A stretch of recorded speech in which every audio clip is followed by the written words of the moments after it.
He kissed me like a promise and tore me open like a secret I'd kept buried for too long. Now I stand alone outside the Lockhart's marble walls, my phone buzzing with Nina's warnings and my heart begging me to turn back. Julian's eyes still burn into me, his vow to lose everything just to keep what we found in the dark corners of that ancient museum. But Marcus's threats echo louder. My career turned to dust, my name smeared like a scandal no one will forgive. I taste him on my lips and feel the weight of the choice pressing on my chest.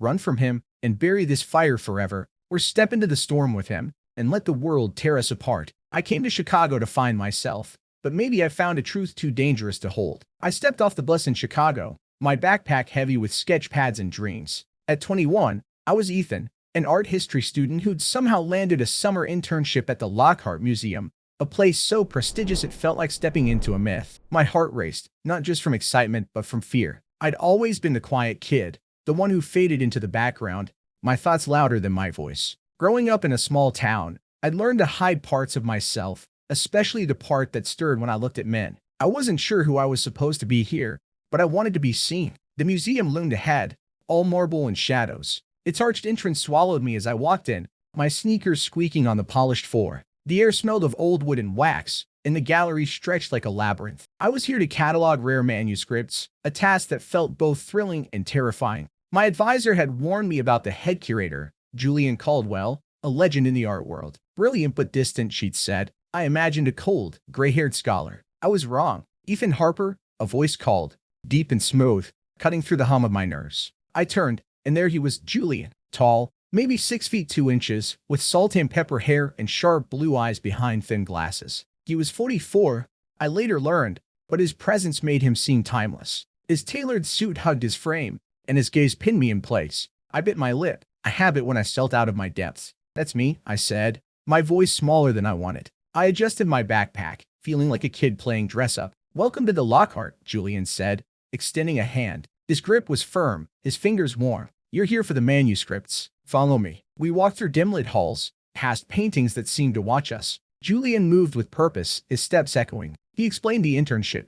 Long hours, meticulous work, no room for error. I nodded, trying to keep up, my eyes catching the way his jaw tightened when he spoke about the museum's legacy. There was something guarded in him, like a door he didn't want opened. In the archive room, a cramped space lined with locked cabinets, he handed me a pair of white gloves. These manuscripts are older than both of us combined, he said, his voice low. Treat them like they're alive. Our eyes met, and for a second, the air felt too thick. I looked away, my cheeks burning. That night, I stayed late, sorting papers under a flickering lamp. The museum was silent.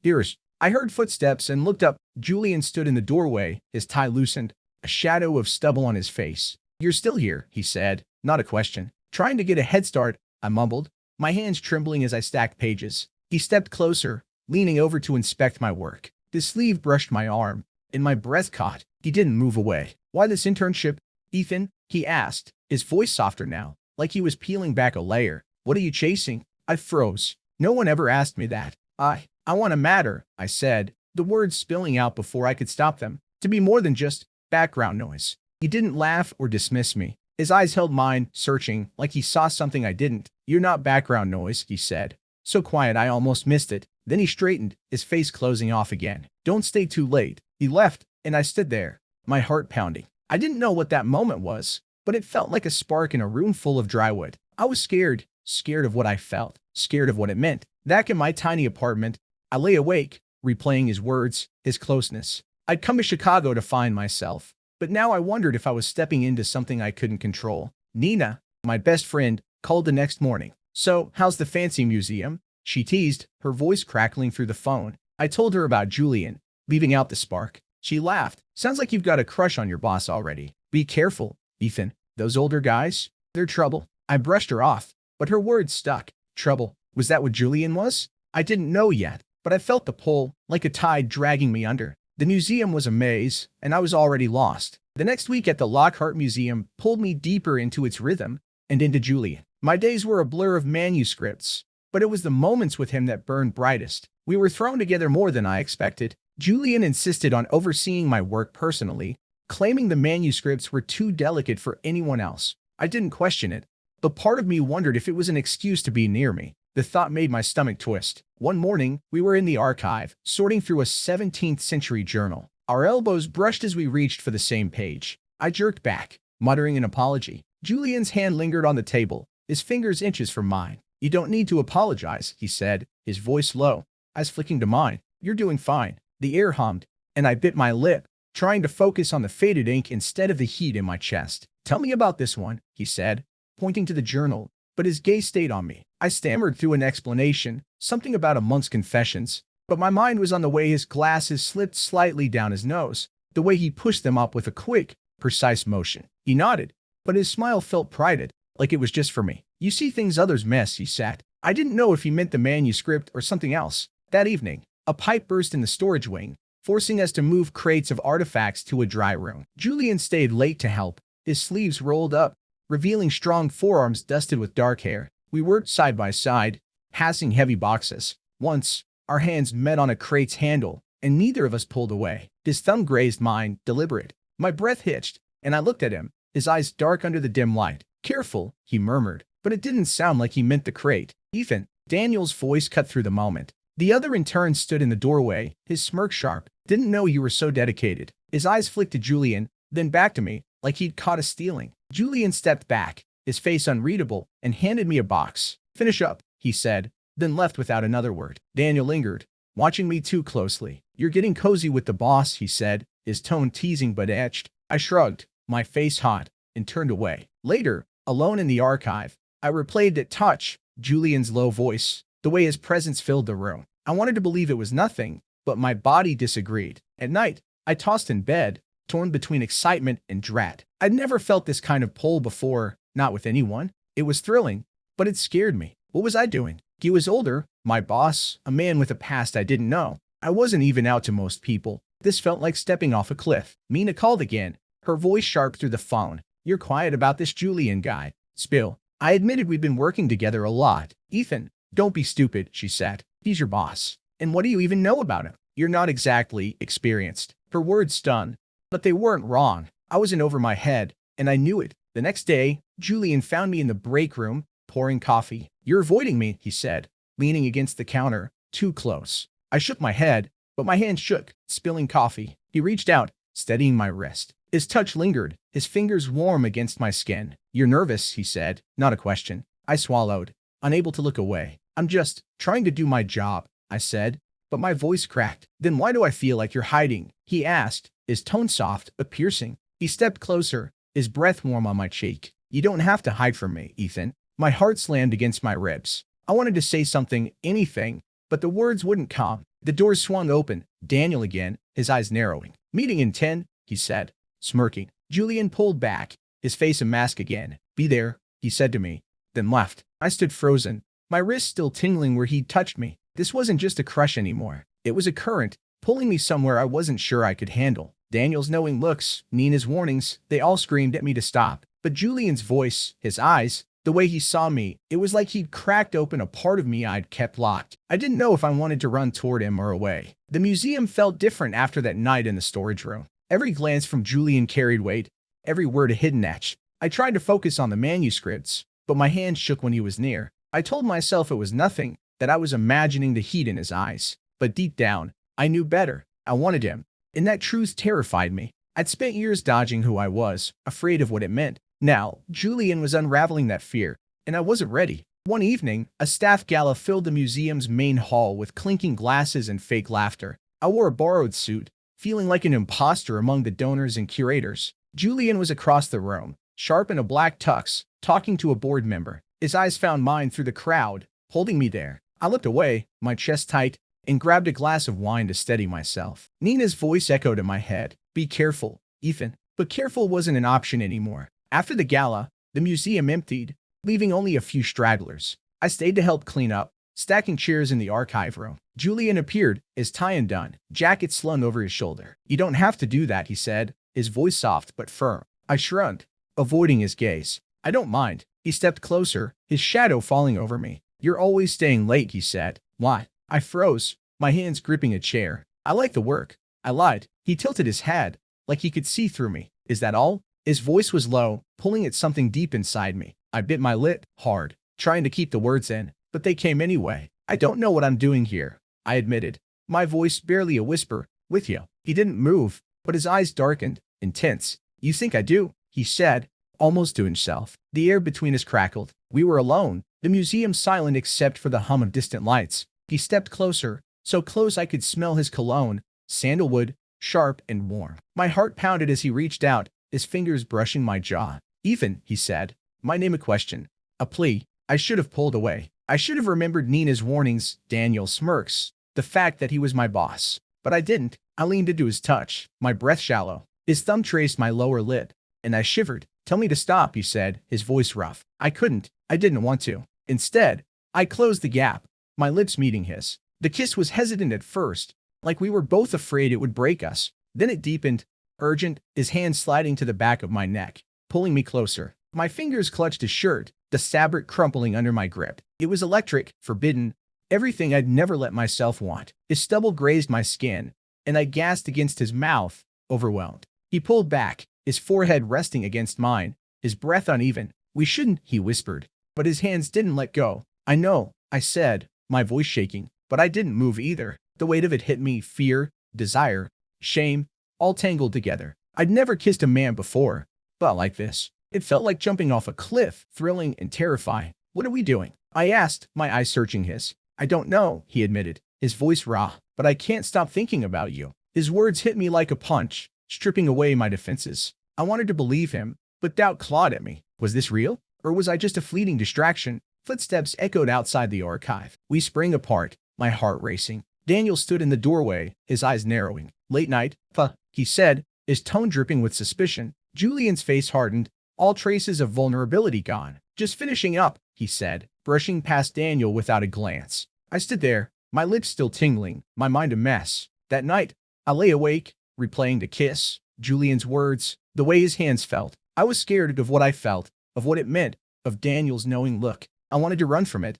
to pretend it never happened, but I couldn't. Julian had cracked something open in me, and there was no going back. I didn't know if I was ready for what came next, but I knew I couldn't stay away from him, no matter how much it might cost me. The kiss changed everything. I walked through the Lockhart Museum like I was carrying a secret bomb, waiting for it to explode. Julian and I barely spoke after that night, but our eyes betrayed us, stolen glances across the archive, a brush of shoulders in the hallway. Each moment was a spark, threatening to ignite. I wanted to talk to him, to understand what we'd done, but fear kept me quiet. What if he regretted it? What if I was just a mistake? A fundraiser loomed, a glittering event for the museum's elite donors. I dreaded it, knowing I'd see Julian in that world of wealth and power where I didn't belong. I wore the same borrowed suit, tugging at the collar as I entered the main hall. Julian stood near the bar, laughing with a group of suits, his charm effortless. But when his eyes met mine, his smile faltered, and I felt the pull again, sharp and undeniable. I stuck to the edges, sipping water,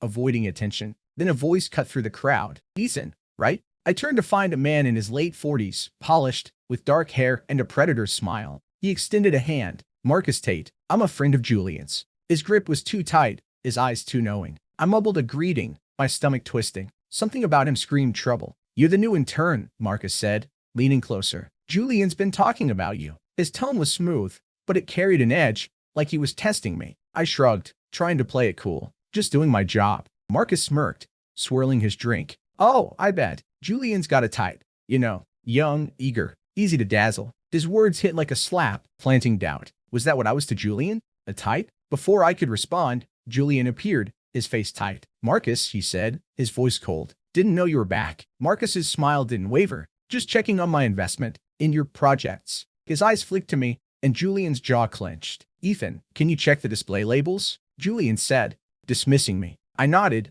my face burning, and slipped away, but Marcus's words clung to me like damp rot. Later, I found Julian alone in a side gallery, staring at a painting. I couldn't hold it in anymore. What was that about? I asked, my voice sharp. He didn't look at me. Nothing you need to worry about. His tone was clipped, shutting me out. I stepped closer, anger flaring. Don't do that. Don't act like I'm just some kid. Who's Marcus to you? Julian's eyes finally met mine, conflicted. He's an old friend. A donor. That's all. But his voice cracked, betraying him. That's not what he said.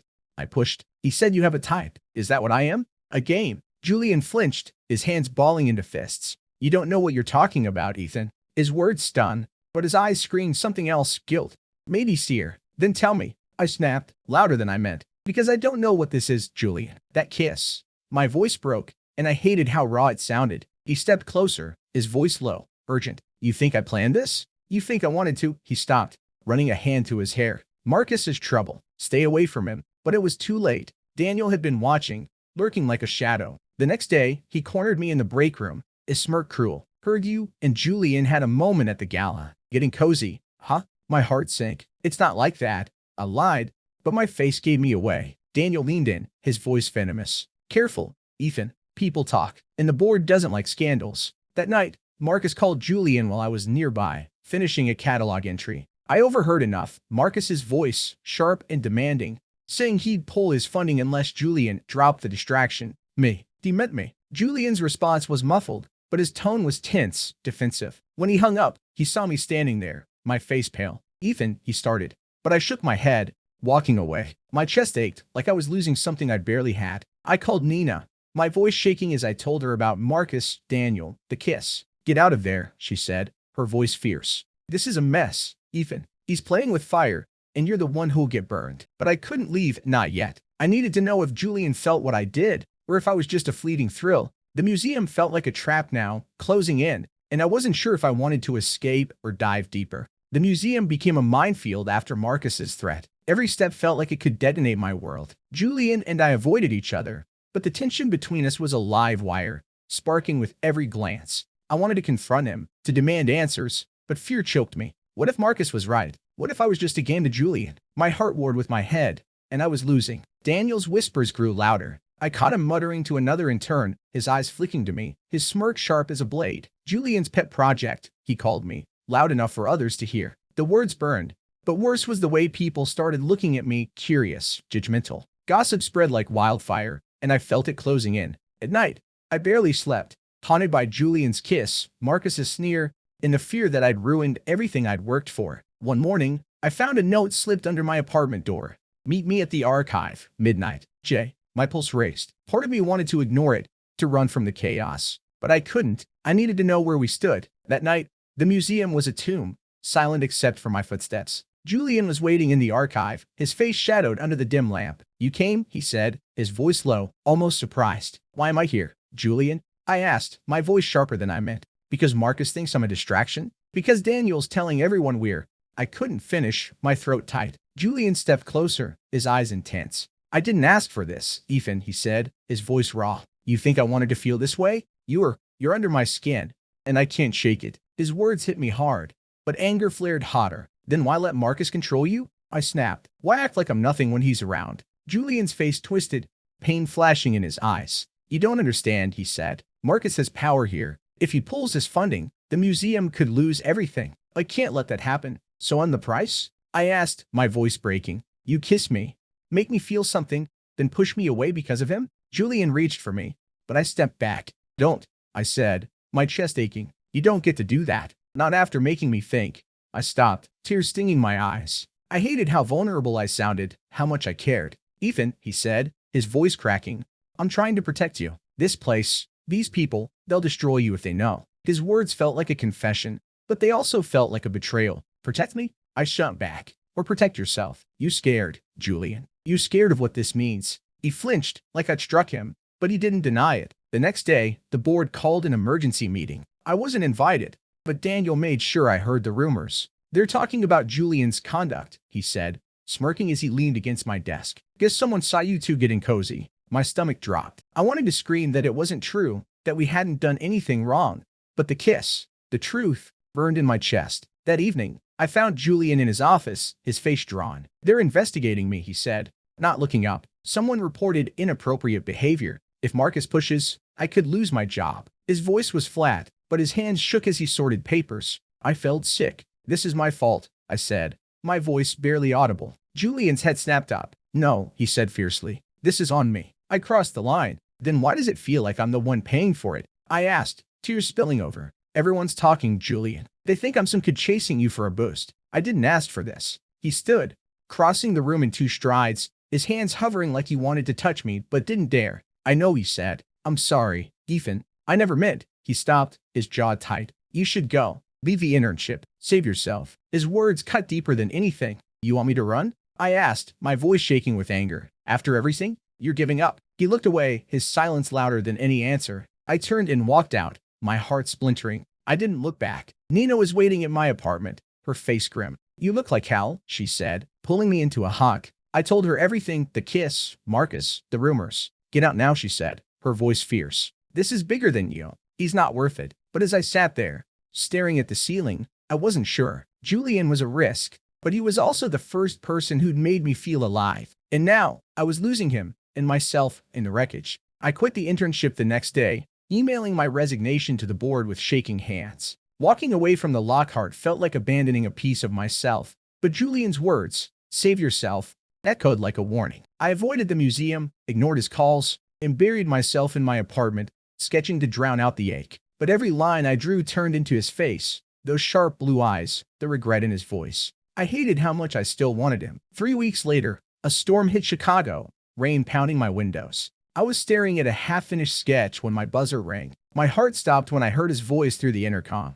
Ethan, it's me, please. Julian's voice was raw, desperate. Against every instinct, I buzzed him in. He stood in my doorway, drenched, his hair plastered to his forehead, his suit clinging to his frame. I couldn't stay away, he said, his eyes searching mine. I stepped back, letting him in, my pulse racing. You told me to leave, I said, my voice sharp. Why are you here? He ran a hand through his wet hair, water dripping onto my floor. Because I'm an idiot, he said. Because I'm scared, and I pushed you away, and it's killing me. His honesty hit me like a wave, stripping away my defenses. I wanted to yell, to push him out, but I just stood there, trembling. Tell me the truth, I said, my voice low. Was I just a game to you? Like Marcus said. Julian's face twisted, pain flashing in his eyes. No, he said fiercely. Marcus is a liar. He wants to control me, always has. You were never a game, Ethan. Yurdi stopped, his breath shaky. You're the first thing I've wanted in years that feels real. I swallowed, my throat tight. Then why push me away? Why let him win? Julian stepped closer, his hands hovering like he wanted to touch me but didn't dare. Because I'm a coward, he said. My marriage fell apart because I couldn't face who I was. I buried it, built this life, museum, reputation, all of it. Then you walked in, and it all unraveled. His words cracked something open in me. I'd spent years hiding, too, afraid of what it meant to want a man, to want him. I'm scared, too, I admitted, my voice barely audible. I've never done this before. I don't know how to beat this. I gestured between us, my hand shaking. Julian's eyes softened, and he closed the gap, his fingers brushing my cheek, warm despite the rain. You don't have to know, he said. You just have to be you. Then he kissed me, slow and deep, like he was pouring everything into it. Regret, longing, truth. I kissed him back, my hands gripping his wet jacket, pulling him closer. It was different from the archive, more raw, more honest. His lips moved against mine, his hands sliding to my waist, and for a moment, the world was just us. No museum, no Marcus, no rumors. But reality crashed in. What happens now? I asked, pulling back, my forehead against his. The board, Marcus, they'll ruin you. Bus. Julian's jaw tightened, but his eyes didn't waver. I don't care anymore, he said. I've spent my life running from this, from you. I'm done. His voice broke, and I saw the weight he'd carried, years of hiding, of choosing safety over truth. I wanted to believe him, but doubt lingered. You say that now, I said, stepping back. But what happens when they fire you? When Marcus tells everyone? Julian grabbed my hands, his grip firm. Let them, he said. I'd rather lose everything than lose you. His words shook me, but they also scared me. This wasn't just about us anymore. It was about my future, his career, the life I dreamed of. Nina's voice rang in my head. He's not worth it. But as I looked at Julian, rain-soaked and vulnerable, I wasn't sure she was right. I need time, I said, my voice trembling. This is too much. He nodded, his face tight with pain. I'll wait, he said, as long as it takes. He kissed my forehead, soft and fleeting, then walked out into the storm. I sank onto my couch, my heart pounding. His confession had torn me open, but it didn't erase the risks. The museum, my career, my identity, everything was on the line. I wanted him, more than I'd ever wanted anything, but I didn't know if I could survive the fallout. As the rain hammered outside, I felt like I was standing on a ledge, one step from falling. Julian's confession left me reeling, like I'd been handed something precious and dangerous. I didn't see him for days after he left my apartment, but his words echoed. I'd rather lose everything than lose you. I wanted to believe him, to let myself fall, but the risks loomed larger than ever. The museum's board was circling, Daniel's rumors were spreading, and Marcus's shadow hung over us like a guillotine. I was 21, with a future I'd fought for, and now it felt like it could slip away. Nina begged me to move on. You're throwing away your dreams for a guy who's already broken, she said over coffee, her eyes fierce. He's not worth it, Ethan. But she didn't understand how Julian made me feel as seen, alive, like I wasn't just a shadow. Still, her words gnawed at me. What was I risking for him? My career? My identity? Myself? A week later, I got a text from Julian. Meet me at the museum, main hall, 10 p.m., please. My heart thudded. I'd avoided the Lockharts since quitting, but I couldn't ignore him. I slipped on a jacket and walked for the cold Chicago night, the city's lights blurring around me. The museum stood dark and silent, its marble facade like a fortress. I used my old keycard, half expecting it to fail, but the door clicked open. The main hall was empty, the paintings ghostly in the dim glow. I waited, my breath shallow, nerves on edge. Footsteps echoed, and Julian appeared, his face drawn, his usual polish gone. You came, he said, his voice soft but heavy. He stepped closer, his eyes searching mine. I'm done hiding, Ethan. I told the board I'm stepping down. My stomach dropped. What? I whispered. You can't, Julian. That's your life. He shook his head, his jaw tight. No, it's a cage. I've been lying to myself for years, pretending I could keep this up. Then you showed up, and I couldn't lie anymore. His voice broke, and he reached for my hand, his fingers warm against my cold skin. I want you. I choose you. I pulled my hand back, my chest tight. You're giving up everything, I said, my voice shaking. And what about me? If this gets out, I'll never work in this field again. You know that. His face fell, but he didn't look away. I know, he said, and I hate that I've put you in this position, but I can't keep pretending I don't feel this. Before I could respond, a voice cut through the hall. How touching. Marcus stepped from the shadows, his smirk cold. Did you think you could just walk away, Julian? My heart raced as he moved closer, his eyes flicking to me. And you, Ethan, you really thought you could have him? He laughed, sharp and cruel. I've already told the board about your little affair. They're voting tomorrow to blacklist you both. Julian stepped in front of me, his voice low and dangerous. Get out, Marcus. But Marcus didn't move. You'll lose everything, he said. The museum, your reputation. And for what? A kid who'll leave you when the shine wears off. His words hit me like a punch, feeding every doubt I'd carried. I wanted to scream that he was wrong,